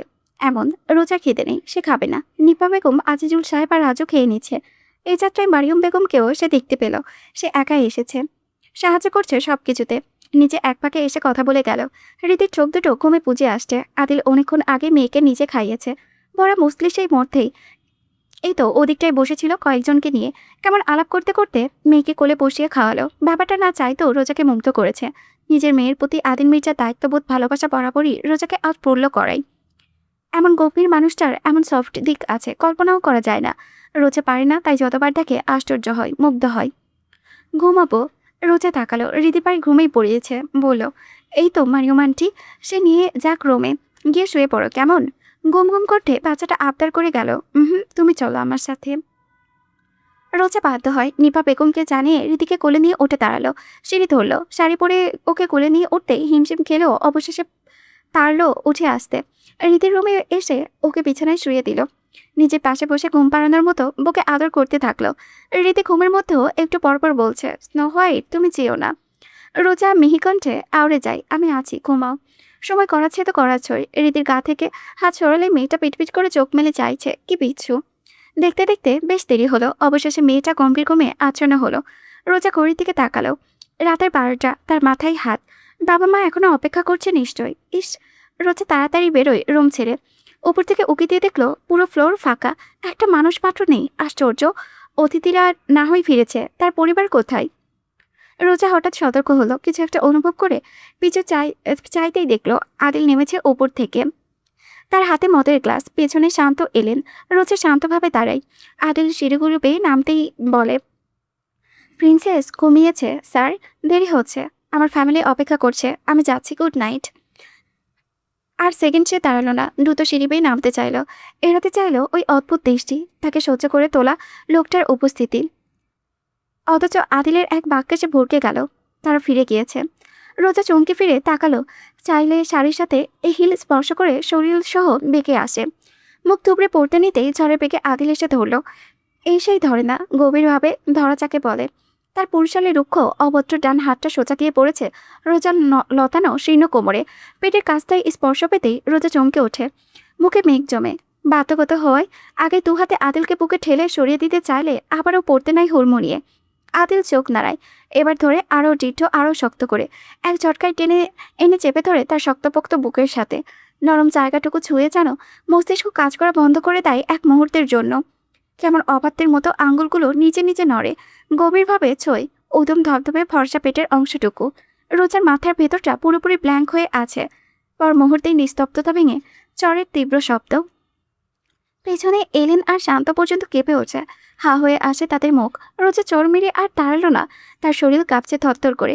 সে দ্রুত সিঁড়িগুলো বেয়ে নামতে চাইল। আদিল তখনও স্তব্ধ, তার বাম গালটা ডান কাঁধের দিকে হেলে পড়েছে। তার পুরো শরীর স্তব্ধ। দিনপতন নীরবতা ভাঙল মুহূর্তেই। হাত সহ গ্লাসটা সিঁড়ির হাতলে মারতেই তীব্র শব্দের সাথে তার হাত কেটে গলগল করে রক্ত ঝরতে থাকলো। রোজা চিৎকার করে ওঠে ওই আওয়াজে, আরও জোরসে পা চালাতে যায়, অথচ পেছন থেকে আসা ভারী শব্দে তার কদমও কেঁপে ওঠে। পরপরই মনে হলো পাগলা ঝড় এসে তাকে ধাক্কা দিয়ে রেলিং ঘেঁষায়। রোজা কেঁকিয়ে ওঠার পূর্বেই একটা রক্তাক্ত হাত এসে টিপে ধরে তার গলা। তাজা রক্তে মেখে যায় তার গলা, রক্ত চুইয়ে চুইয়ে ভিতরে প্রবেশ করছে। রক্তের গন্ধে রোজা আতঙ্কে কেমন শক্ত হয়ে আছে, ভয়ে একরকম পাথর হয়ে গেছে পুরো সে। আদিল ফের অন্য হাতটা রাখলো ওর কোমরে, যেখানে ছোঁয়ার জন্য সে চর খেয়েছে। আদিল মির্জাকে চর মারা। আদিল পেটে একরকম থাবা বসে গলায় আরও জোরে দিয়ে তাতে দাঁত পিষে আওড়ালো। শরীরে অনেক শক্তি। How about I give you a good reason to use them, miss Roza. রোজার চোখ মুহূর্তে বুঝে আসে, এক সেকেন্ডের মধ্যে লুটিয়ে পড়তে নাই সিঁড়িতেই। আদিল দ্রুত দুহাতে ধরে ফেললো, আগলে নাই অজ্ঞান হয়ে যাওয়া রোজাকে। রক্তাক্ত হাতটা গিয়ে পড়েছে রোজার কোমরে। রক্তারক্তি অবস্থায় পেটের কাছটাই। ওদিকে ধ্যান নেই আদিলের। সে এক পলক রোজার মুখ, চোখ, নাক, ঠোঁট সবকিছু এত নিখুঁত, যেন খোদার বড় যত্নের তৈরি। আদিল ওদিকে দুহাতে পাচা করে তুলে নিল, নামলো সিঁড়ি বেয়ে, নিচে ফ্লোরে লিভিং রুমের সোফায় শুয়ে দিল। বেহারের মতো দাঁড়িয়ে থাকলো, দেখলো এলোমেলো শাড়ি ভেদ হয়ে যাওয়া আপত্তিকর দৃশ্য। গায়ের কোট খুলে মেলে শরীরে দিল। শান্ত এলেন এসে দাঁড়িয়েছে দূরত্ব রেখে, দুজনে নির্বিকার আপাতত। আদিল বসলো রোজার মাথার কাছটায়, তাকালো নির্বিশেষে। মৃদু আলোয় ওকে কল্পনার মতো লাগছে। অশান্ত হয়ে একটা সিগারেট ধরালো বেশ দ্রুত। ঠোঁটে সিগারেট পেশে ক্লান্তভাবে পিঠ স্পর্শ করলো সোফায়। মাথাটা সোফার হাতলে এলিয়ে দিল, চোখ বুঝলো ডান হাতটাও সোফার হাতলে। হাত থেকে তখনও ফোঁটা ফোঁটা রক্ত পড়ছে ফ্লোরে। শান্ত কিছু বলতে গিয়েও পারছে না, এলেনের হাতের টানে ওর সাথে বেরোতে বাধ্য হচ্ছিল। ও সময় মৃদু আওয়াজ গঙ্গিয়ে গাওয়া একটা গানের লাইনের সুর ভেসে এলো। মেরে দিল পে ওয়ার করে তেরে ইয়ে আদা জানিয়ে, তুঝে না পাতা জানিয়ে, হায় এসা নেশা জানিয়ে। আদিলের বাবা মরহুম ওসমান মির্জা ছিলেন প্রভাবশালী লোক, সফল ব্যবসায়ী, পাশাপাশি তার আন্ডারওয়ার্ল্ডে বিশাল বড় হাত ছিল। একসময় ব্যবসা ছেড়ে পুরোপুরি আন্ডারওয়ার্ল্ডের কালো দুনিয়ার সাথে জড়িয়ে পড়লেন, যেখানে নিত্যদিন খুন খুঁটিনাটি ছিল অনেকটা ভাত পানের মতো। দেশের মধ্যে ভারী এক ক্রিমিনাল রেকর্ড ছিল, সাথে ক্ষমতার টাকার কালো পাহাড়। বিপরীতে আদিলের মা মরহুমা গুলনাহার ছিলেন সুস্থ স্বাভাবিক এক পরিবারের আদরে একটিমাত্র সন্তান। গুলনাহারের বাবা ছিল সিনিয়র সাংবাদিক, সততা আর নিষ্ঠা যা রন্ধ্রে রন্ধ্রে ছিল। তাই তো রাজনৈতিক একটা বড়সড় ঝামেলায় জড়াতেন তখনকার প্রভাবশালী সন্ত্রাস ওসমান জামান মির্জার সাথে। ওসমান মির্জা তখনও তরুণ, শরীরে রক্ত গরম। তার গুহায় বিনা অনুমতিতে ঢোকার স্পর্ধার শাস্তিটা দিয়েছেন ভিন্নভাবে। ভদ্রলোকের একটিমাত্র আদরের কন্যাই লোকজন দিয়ে তুলে আনিয়েছিলেন। শাস্তি দেওয়ার ওসিলাই তোলা হলেও ওসমান মির্জা ভেবে রেখেছিলেন মেয়েটাকে 4-5 দিন পরে আবার ফিরিয়ে দেবেন। স্ট্রিপ মেয়ের বাবাকে ভয় দেখানোর উদ্দেশ্যই তুলে আনা মাত্র নিজের তৃপ্তি মিটলেই অস্পর্শীয় সুরক্ষিত মেয়েটিকে পাঠিয়ে দেবেন। তবে ভাগ্যের খেলা চেয়ে ভিন্ন, কে জানতো তার তৃপ্ত যে আর মেটার ছিল না, তৃষ্ণা চেয়ে আরও ভয়ঙ্করভাবে বেড়ে যাবে। কে বলেছিল গুরনাহারকে রূপবতী, পর্দাশীল হতে, এতটা চমৎকার ব্যক্তিত্বের একজন নারী হতে, যাকে এক দেখায় দিশেহারা হয়ে পড়েছিলেন ওসমান মির্জা। ছটফট করিয়েছিলেন ক্রমাগত, বাকুল হয়ে পড়েছিলেন স্বচ্ছ এক আকাঙ্ক্ষায়। তাই তো নিজের স্বার্থের জন্য আর ফিরিয়ে দেননি গুলনাহারকে। জোরপূর্বক মেয়েটাকে একরকম বাধ্য করে তবেই বিয়ে করেন, বন্দি করে রাখেন নিজের কালো রাজ্যের এই রাজপ্রাসাদে সারা জীবনের জন্য। গল্পটা তাদের ভীষণ দুঃখের শোনালেও আদতেও দুঃখের হয় না। গুলনাহার ছিলেন ভীষণ সেকালের মস্তিষ্কের মেয়ে মানুষ, যার যাতায়াতে বাহিরের দুনিয়ায় কম, চার দেওয়ালের ভেতর থেকে পড়তেই ভালোবাসতেন। তাই তার জীবনের প্রথম পুরুষই ছিল ওসমান মির্জা। খারাপ ভালো যেমনই হোক না কেন, তিনি কবুল করে ওসমান মির্জাকে তিনি বিয়ে করেছিলেন, সম্পর্কের স্বামী হন। এতটুকুই এক ডাক। তিনি কবুলের ক্ষমতাটাও ছিল বিশাল। তার ওপর স্বামীর স্পর্শ, আদর, আহ্লাদে কিভাবে যেন না গলে থাকবেন। অত কঠোর মনের তিনিও যেন ছিলেন না, না চাইতেও মায়া জন্মায়, ভাগ্যে জড়ায়। দীর্ঘকাল সংসার করে ভালো না বেসে আর পারা যায়নি। ওই খারাপ স্বামীটাকে উজাড় করে ভালোবেসেছেন, জন্ম দিয়েছেন একমাত্র সন্তান আদিলের। আদিলের জন্মের পর তাদের সুখের সংসার ছিল, আনন্দের ছিল। তবে এমন এক অন্ধকার দুনিয়ায় কখন কি হয় তা তো অভাবনীয়, অকল্পনীয়। হঠাৎ এক গম্ভীর প্রতারণামূলক আক্রমণে মিস ওসমান মির্জা নিজের স্ত্রীর হাতে খুন হন। ওসমান মির্জার বুকে 17 বুলেট পাওয়া গিয়েছিল, গুলনাহারের বুকে 2টো। আদিলের বয়সটা তখন যেন কত ছিল, সম্ভবত 18। বড়জোর এমনই হবে। বাবা মায়ের মৃত্যুটায় ভীষণ ভেঙে পড়েছিল। মানসিক যন্ত্রণা থেকে বেরোতে কয়েকটা বছরের প্রয়োজন পড়েছিল আদিলের, আর মনে নেই। তবে সে প্রতিশোধ নিতে নিজের মাকে দেওয়া প্রতিশ্রুতি ভঙ্গ করে বসে, জড়াই এই অন্ধকার স্বার্থপর নিষ্ঠুর দুনিয়ার সাথে। শুধু জড়ায় না, মিশে যায় একরকম। নিজেকে তৈরি করে নিজের বাবা ওসমান মির্জা চেয়েও ক্ষমতাবান হিসাবে। তার চেয়েও বড় ক্রিমিনাল, তার চেয়েও বড় ব্যবসায়ী, প্রতিশোধ নাই চেয়ে কঠিন প্রতিশোধ। তারপর তারপর আদিলের ভাবনার সুতো কাটে মৃদু গঙ্গানির শব্দে। চোখ মেলে তাকায়, মাথার উপর ঝাড়বাতিটা ঝুলছে, আলটা হলদেটে আর লালের মিশেলে এক অন্যরকম দ্যুতি ছড়াচ্ছে। এলিয়ে রাখা মাথাটা উঠিয়ে তাকায় সামনে। রোজার হৃদয়ের মধ্যে অসংখ্য ভাঁজ পড়েছে, নড়ে উঠেছে সামান্য। গায়ের কোটটা ফ্লোরে পড়েছে মৃদু শব্দে। ওর একটা হাত ঝুলে আছে, দপদপে ফর্সা মসৃণ হাতের লম্বা আঙ্গুলটা, 5টা নখ, বেশ বড় চোখা, টকটকে গাঢ় লাল রঙের। নখগুলো কেমন চিকচিক করছে। ওই নখগুলো কি আসলে নাকি নকল? মানুষ মরার জন্য যে নখগুলোই পারদর্শী। আদিল অনেকটা সময় হাতটা পর্যবেক্ষণ করলো, এরপর দৃষ্টি ফিরিয়ে বেড়ালো পুরো রোজাতেই। পরনের শাড়িটার এলোমেলো অবস্থা, হাঁটুতে উঠে এসেছে, পেটের দিকে শাড়িটা সরে গিয়েছে। আদিলের শক্ত 5 আঙ্গুলের থাবাতে রক্তের ছোপ পড়েছে। এত ফর্সা চামড়ায় টকটকে লাল রঙের রক্ত স্পর্শ, লালচে এক তিল ঠিক পাশেই। একটা সুন্দর পেইন্টিংয়ের মতো লাগছে। সম্ভবত রক্তের পাশাপাশি আদিলের আঙ্গুলের ছাপও পড়েছে। ধীরে ধীরে চোখের দৃষ্টি গিয়ে থামল রোজার পায়ের কাছে। জুতোচোরা খুলে পড়ে আছে পাশেই, নগ্ন পা জোড়া, হাতের চেয়েও সুন্দর। অত সুন্দর পায়ের পায়ের লাল রঙা নখগুলো কেমন আকর্ষণীয়। বলতে নিলে বলা যায় মাথার চুল থেকে পায়ের নখ পর্যন্ত। এই যাত্রায় আদিল তাকালো নিজের হাতের দিকে। রক্ত পড়া কমেছে। সাধারণ মানুষের পক্ষে হাতের তালু দেখার মতো না হলেও আদিল দেখল। বেশ শক্ত করে চুটকি বাজালো। ব্যথায় মুখ লাল নীল হওয়ার কথা হলেও সে কিছুটি অনুভব করলো না।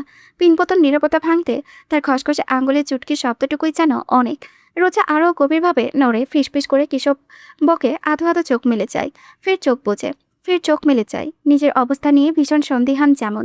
আদিল নিশ্চুপ হয়ে শুধু দেখেই গেল। এ যাত্রায় স্মুথলি লাইটারে শব্দ তুলে ধরে আরেকটা সিগারেট। লাইটারের শব্দে রোজা টনক নড়ে, হড়বড়িয়ে উঠে বসে। এদিক ওদিকে সতর্কভাবে তাকিয়ে আদিলকে দেখে বেচারি চমকে ওঠে। কিং কর্তব্য প্রেমঠ হয়। আতঙ্কে সুন্দর মুখখানা চুপসে যায়। ভয়ে গুটিয়ে আসে শরীর। বড় বড় চোখে চারিপাশটা দেখে আটকে ওঠে। আদিল সময় নিয়ে দেখে চুপসানো ভয়ার্ত মুখখানা কি সরল সুন্দর, যেমন ভাজা মাছটা উল্টে খেতে জানে না। অথচ চোখে ভাসল অকল্পনীয় দৃশ্যটুকি। চর। এই দুনিয়াতে আদিল মির্জাকে চর মারার স্পর্ধা কারা আছে? ছিল কখনো, হয়েছে জীবনও, যদি থেকেও থাকে। ওর তো বেঁচে থাকার সুযোগই নেই। কত রকমভাবে নির্যাতন চালানো হতো তার হিসাব নেই। হয়তোবা এতক্ষণে মরার জন্য পাগলের মতো বিলাপ করত। অথচ তাকে চর মারা ব্যক্তি কি সুন্দর করে সামনে বসে আছে। গোলগাল চোখে ভয় নিয়ে তাকাচ্ছে। আদিলের বাম হাতটা দেখে ছোটখাটো একটা চিৎকার দিতে গিয়েও দেয়নি যেমন। 2 হাতে মুখ ঢেকে সোফার এক কোণে মিশে গেছে। আদিল ভ্রু তুলে তাকালো নিজের হাতের দিকে। বাম হাতে পিস্তল, পিস্তলটা সে আঙ্গুলে ঘোরাচ্ছে। এই যাত্রায় ভীষণ নির্বিকারভাবে যেন পুতুল পুতুল খেলা হচ্ছে। অমনভাবে চোখের পলকে ট্রিগার প্রেস করে দিল। শব্দ তুলে গুলিটা সোজা রোজার পাশ কাটিয়ে পেছনের দেওয়ালে গর্ত করে ফেলল। রোজার এক চিৎকারে লাফিয়ে উঠতেই হামাগুড়ি খেয়ে পড়ল ফ্লোরে। ব্যথা চোখের কোণে ভিজে গেলেও ওই ব্যথা যেন ব্যথা নয়, রীতিমতো হাত পা কাঁপছে ভয়ে। ওই গুলোগুলো আরেকটু হলেই তার শরীরে লাগতো ভেবেই আতঙ্কে হাত পা জমে যাচ্ছে। চোখে ভিজে উঠেছে। সুন্দর গোলাপি ঠোঁটজোড়া ক্রমান্বয়ে কাঁপছে। ঠোঁট কাঁপার দৃশ্যই বুঝি একটা সিনেমা। আদিল তো ভীষণ উপভোগ করছে। ইতিমধ্যে গুলির শব্দে দৌড়ে প্রবেশ করেছে শান্ত আর এলেন। ক্লান্ত স্বপনও পেছনে। 4 জনই থমকে আছে দুয়ারে। প্রশ্ন করার স্পর্ধাও ফুরিয়েছে। এগিয়ে যাচ্ছে না, আবার ফিরেও না। বলদের মতো দাঁড়িয়ে আছে। আদিল তখনও সোফায় পায়ের উপরে পা তুলে বসে আছে। তার সামনে অদূরের ফ্লোরে রোজা জবুথবু মেরে উঠে আছে, যেন মুখ খুলে কিছু বলার সাহসও পাচ্ছে না। অনুশোচনা হচ্ছে বুদ্ধি। আদিল মির্জাকে চর মারার অনুশোচনা। রোজাকে কাঁপতে কাঁপতে অনেক সাহস জুগিয়ে মুখটা খুলতে নিতেই নির্দ্বিধায় আরেকটা গুলি ছোড়া হয়। রোজা এক মুহূর্তের জন্য মেনে নিল শেষ। বিদ্যুৎ পেকে গুলিটা ঠিক তার মাথার ওপর দিয়ে গেল, বিঁধল দেওয়ালে। কিছু বুঝে ওঠার আগেই রোজা আর্তনাদ করে উঠল। চোখের মণি দুটি উল্টে এলো, শরীর ছেড়ে দিল, চট করে ফ্লোরে মিশে গেল। এহেন আশ্বিক ঘটনায় শান্ত ওরা আশ্চর্য হলেও আদিল নির্বিকারভাবে উঠে দাঁড়িয়েছে। এসে দাঁড়ালো রোজার সামনে। পুনরায় অজ্ঞান হয়ে গেছে, দুর্বলভাবে শ্বাস নিচ্ছে। এই সাহস নিয়ে তাকে চর মারা! আদিলের ইচ্ছে করছে পৃথিবীটা ভস্ম করে ফেলতে। রাগে কোপে টান টান করছে কপালের রোগ। রাগে তার দম বন্ধ হয়ে আসছে, অথচ সে কিছু করতে পারছে না। সময় নিয়ে বসলো দুপায়ের তালুতে ভর দিয়ে। কিছুক্ষণ চেয়ে থেকে দেখলো রোজার চোখ মুখ ঢেকে আসছে চুলের আড়ালে। তাই হাতের পিস্তল দিয়ে আগোছালো চুলগুলো সরিয়ে দিল। সম্ভবত দাঁত দিয়ে ঠোঁট কামড়ানোর বোধ অভ্যাস আছে মেয়েটার। তাই তো লিপস্টিক সরে গিয়ে দাঁত বসালো ক্ষত হয়ে আছে গোলাপি ঠোঁট জোড়ায়। আদিলের হাতের পিস্তলটা মাথায় ক্রমশ নিচে নেমে এসেছে। রোজার ক্ষতবিক্ষত ঠোঁট জোড়া। কটা বাজে? আদিলের আশবিক প্রশ্নে সামনে ভরকালো শান্ত। এলেন স্বাভাবিকভাবে জবাব দিল, 2:30 বস। আদিল দীর্ঘশ্বাস ফেলল, সেকেন্ডের জন্য চোখ বুঝল, এরপর 2 হাতে কোলে তুলে নিল রোজাকে। এত হালকা, ওজন কত এই মেয়ের? ফিগার তো মনে হচ্ছে কাঠের মতো। আদিলের একটা পুরো হাতের প্রয়োজন হলো না কোমর পেঁচিয়ে ধরতেন। মুখের দিকে আর চোখে যে পুনরায় শুয়ে দিল সোফায়, ফ্লোর থেকে কোট তুলে গায়ে মেলে দিল। এবার আর সেখানে দাঁড়ালো না, সিঁড়ি বেয়ে উঠতে নিলে আদেশ চলল, মিসেস মারিয়মকে আসতে বল। কেন আসতে বলল তা বোঝার মতো সামর্থ্য আছে বুদ্ধিমান 4 বডিগার্ডের। শান্ত দ্রুত বেরিয়ে গেল দলবল নিয়ে। ওখানে দাঁড়ানো ঝুঁকির তা কোনো স্পর্ধাও তো নেই তাদের। আদিল মির্জাকে চড় মেরে যে মেয়ে সলি সাহলামতে শুয়ে থাকতে পারে তাকে হেলফেল করার প্রশ্নই আসে না। মারিয়ম বেগমকে আতঙ্কে 2 কদম পিছিয়ে যেতে দেখে শান্ত টনক নড়ে। মনে পড়ে মিস ডোজার আপত্তিকর অবস্থা। মুহূর্তের মৃদুস্বরে কাছে বলেও তাকাই না সোফার দিকে। অন্যদিকে চেয়েই বলে, don't worry Mrs Maryam, she is fine. ওসব রক্ত তার নিজের না। স্বস্তি শ্বাস ফেললেন ভদ্রমহিলা। চিন্তিত চোখ তুলে চেয়ে আসে প্রশ্ন করে, তাহলে? শান্ত জবাব দিল না। নীরবতাই যেন এক শক্তপোক্ত অদৃশ্য জবাব। ভদ্রমহিলা দীর্ঘশ্বাস ফেললেন, আর প্রশ্ন করলেন না। এগোলেন সোফার কাছে, ধরলেন রোজার গাল দুটো। ভীষণ মায়া লাগছে। একটু হলেও আন্দাজ করতে পারছেন কিছু একটার। রক্তের একটা গন্ধ নাকে লাগছে। বললেন, আমি তো একা উঠাতে পারবো না, গেস্টরুমে নিতে হবে তো। আসুন, ধরুন আমার সাথে। কতটুকু শেষ করে ব্যস্তভাবে রোজাকে তুলতে গিয়ে অনুভব করলো একজনও এগিয়ে আসেনি, নড়ছেও না। মারিয়ম বেগম সন্দিহান চোখে তাকালো। অবুঝ হয়ে বললেন, কি হলো? এখানে তো কিছু করা সম্ভব না, গেস্টরুমে নিতে হবে। শান্তসহ এলেন আরও কয়েক কদম পিছিয়ে এলো। মিস রোজাকে ছোঁয়া অসম্ভব। মারিয়ম বেগম কিছুক্ষণ চোখ পিটপিট করে হঠাৎ কেমন মিইয়ে গেল। তার সন্দেহ আরও পাকাপোক্ত হলো। দীর্ঘশ্বাস ফেললেন, নিজে এক হাতে রোজাকে তুললেন, খুঁড়ে খুঁড়ে থেমে থেমে ওকে নিয়ে পৌঁছালেন গেস্ট রুমে। এইটা কোনো রকম সিসিটিভি ক্যামেরা নেই, সুরক্ষিত, তাই এটাতেই আনা। যেহেতু পোশাক পরিবর্তন করাবেন, শরীর মুছবেন, কিন্তু পারবেন কি? এই বাড়িতে মেয়ে মানুষের কাপড় চোপড় তো নেই, আর রক্তে মাখামাখি শাড়ি তো পুনরায় পরানো সম্ভব নয়। অমন সময় শান্ত ফের এলো, দরজা টোকা মেরে ডাকলো। প্রত্যুত্তরে দরজা হালকা মেলে মারিয়ম বেগম। কাপড় চোপড়ে আবদার করতে হলো না। কোনো কথা ব্যতীত সাদা প্যান্ট আর সাদা শার্ট ধরিয়ে দিয়ে গেল শান্ত। মারিয়মকে বেগম ভুল না হলে এসব আদিল মির্জাই। দরজা লক করে কাজে লেগে পড়লেন। ভাবলেন, কি সুন্দর মেয়ে মানুষ, আল্লাহর সৃষ্টি অতুলনীয় পর্যায়ে। কি করতেছি মানে? সিনেমা বানাচ্ছি, রোমান্টিক সিনেমা। নায়ক আমি আর নায়িকা এক আগুন সুন্দরী মেয়ে, ধপধপে ফর্সা গায়ের রং, চমৎকার ফিগার। কোমর ধরে ডান্স করে এলাম, ক্লিপ সেন্ড করব। শান্ত ট্রেনের গতিতে ছোট কথাগুলো এভাবে ওপর পাশটা বড্ড নীরব। ঘন ঘন শ্বাস নেওয়ার শব্দে ব্যতীত আর কোনো শব্দই শোনা গেল না। অনেকটা সময় নিয়ে একটি বিড়ালের মতো মিউ মিউ করা কণ্ঠ ফ্যাচ ফ্যাচ করে বলল, আমি কিন্তু মামাকে বিচার দেব। শান্ত গাড়ির সাথে হেলান দিয়ে দাঁড়ালো। অদূরে দাঁড়ানো এলেনকে একটু অপেক্ষা করে ইশারা করলো। ফোনটা ভালোভাবে কানে চেপে মুহূর্তে ধমকে উঠল, ওই মামার চামচি, ভয় পাই নাকি আমি তোর মামাকে? যা পেঁচার দে, বল গিয়ে আমি ঢাকায় এক সুন্দরী মেয়ের সাথে পোষ্টি নষ্টি করছি, খুব শীঘ্রই এখানে বিয়েটা করে সংসার পাতবো। তোর মতন বলদ কাঁধি মেয়ে আমি বিয়ে করব না। ওপাশ থেকে কাঁদো কাঁদো কণ্ঠ ফিসফিস করে বলল, তবে আমার সাথে ওসব জোরপূর্বক করলে কেন তুমি? এখন অন্য কাউকে বিয়ে করলে তাকে ঠকানো হবে না? আগে বললে তো আমি কখনোই তোমাকে ছুঁয়েও দিতাম না। বাবা যাকে দেখালো তাকেই না হয় বিয়ে করে ফেলতাম। শান্ত মাথার ভেতরটা ভনভন করে উঠল। তার আয়ু এক মুহূর্তে কমে গেল। হড়বড়িয়ে আরামদায়ক অবস্থা থেকে সটানভাবে দাঁড়ালো। কটমট করে উঠল, কি বললি তুই? আবার বল। কোন ছেলে আর কিসের বিয়ে? থাপড়ে তোর 14 গোষ্ঠীর নাম ভুলিয়ে দেব। ও পাশের রমণী আজ আর ভয় পেল না, কেমন মিনমিন করে বলল, তুমি একটা মিথ্যাবাদী, প্রতারক। সবাই ঠিকই বলতো তুমি এখনো গ্রামে ফিরে আমাকে বিয়ে করবে না, শহরে কোনো মেয়েকে দিন শেষে বিয়ে করবে। বোকার মতো আমি শুধু অপেক্ষায় করলাম। শান্ত মাথায় আস্ত একটা আকাশ ভেঙে পড়ল। সে দিকবেদিক শূন্য হয়ে পাগলের মতো পায়চারি করতে করতে ধমকে গেল আতঙ্কিত কণ্ঠে, এই ফাজিলের বাচ্চা, তুই এসব কার কাছ থেকে শিখেছিস? হ্যাঁ, কার শিখিয়ে পড়িয়ে দেওয়া কথা ফটর ফটর করে বলতেছিস? খালার ঝুমুর, আমাকে উল্টাপাল্টা বলে রাগাস না। গ্রামে ফিরলে কিন্তু তোকে চিবিয়ে খাবো ঝুমুর, মাথা তুলে আষ্টে মারবো। ফের ফিসফিস করে মেয়েটা বলল, আমাকে এসে পেলে তো পৃথিবীতে এমন কেউ নিশ্চয়ই আছে যে জেনে শুনে আমাকে বিয়ে করবে। কিছু চুমুই তো খেয়েছ, এর থেকে বেশি তো কিছুই না। এতটুকুর জন্য নিশ্চয় বিয়ে আটকে থাকবে না, কেউ না কেউ নিশ্চয়ই আমাকে বিয়ে করবে। শান্ত এবার জোরসে গালি দিল, যেন ওপাশে ঝুমুর আতঙ্কে খামছে ধরেছে বান্ধবীর হাত। ভয় থরথর করে কাঁপছে, হাঁসপাস করে মুখটা হা করে। শান্ত চিবিয়ে চিবিয়ে বলে যাচ্ছিল, তোর বিয়ের শখ আমি মেটাচ্ছি। কল কেটে দিলে ঝুমুর। ওপাশে ফোন বন্ধ করে ফেলল। শান্ত পুনরায় কল লাগালো, একের পর এক। ওকে না পেয়ে নিজের বাবাকে কল লাগালো। ওদিকে এলেন ডেকেই যাচ্ছে। শান্ত হাত উঠিয়ে ইশারা করলো। কল রিসিভ হতেই শান্ত গলা কাটা মুরগির মতো ফটফট করে বলল, তোমার গুণধর বঞ্চি কোথায়? ওকে বাসায় তুলে আনো, এতক্ষণে লোক পাঠাও। আমি এই সপ্তাহের মধ্যে ছুটি নিয়ে আসতেছি। আমি না আসা অবধি ও আমাদের বাসাতেই থাকবে। সব কিছু ব্যবস্থা করো, বিয়ে করব আমি। সুবহান শিকদার হতবিহ্বল হয়ে পড়লেন। হয়েছে কি? ভালোভাবে কও। কিছু হয়েছে? তোমরা যা বলছি তাই করো। এক্ষুনি লোক পাঠাও, আমি দুপুরে কল দেব। ওরে যেন বাসায় পাই।